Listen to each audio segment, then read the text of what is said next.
Today we're reviewing the second film on my Scream Blu-ray. The DVD also includes Scream 3. The only places I can watch Scream 4 is on Netflix and a pirated site called Bilibili. Who knew you couldn't buy a copy of a box office bomb that came out over a decade ago on DVD? However, I do have Scream 5. Oh sorry, just Scream?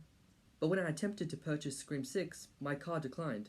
Not because I'm broke, which I am, but because you have to verify that you're of age. Oh, come on, don't I look like I'm of age? I'm not. The critics on Rotten Tomatoes claim that Scream 2 is apparently better than Scream 1, which is probably true. Actually, there's no probably about it, it is true. But I can't help but love the original more. It took more risks than the second entry, not to mention just the idea of its premise was something audiences had never seen or heard before. But that does not mean Scream 2 is bad, at all. It took more risks with the violence than its predecessor.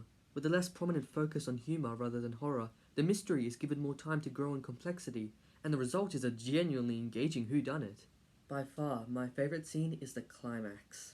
Mickey's insanity isn't portrayed through over-the-top antics. Instead, he cracks jokes, and reserves his crazy for when shit's really going down.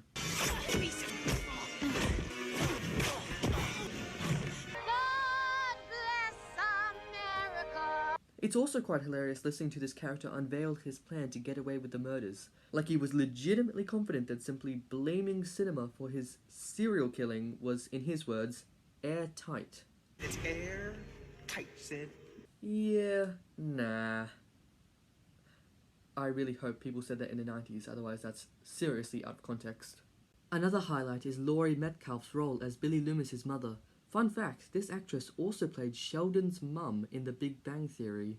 Boy, does she have some range. Thanks, Mom. Mom? Mm-hmm? Is Dr. Gablehauser going to be my new daddy? What did you just say? Aside from her extremely quotable lines, It's called a makeover. You should try it. 2 birds, 1 stone. No, I'm very sane. and classic revenge motive, which is always fun to see in a horror film, My motive isn't as 90s as Mickey's. Mine is just good old-fashioned revenge. Metcalf's powerhouse performance is utterly captivating. She steals the show from start to finish, and for that, she's definitely one of my favourite Ghostface killers. And that, ladies and gentlemen, concludes my review of Scream 2. I know I skipped the last film in the poll, Urban Legend. I did actually film several episodes about that movie, but they all sucked. And I finally realised why, because I already talked about Urban Legend in episode 8 and 9, so I literally had nothing left to talk about in the review, specifically about Urban Legend. Goddamn. Episodes are weekly, polls are weekly, hope you enjoyed, bye.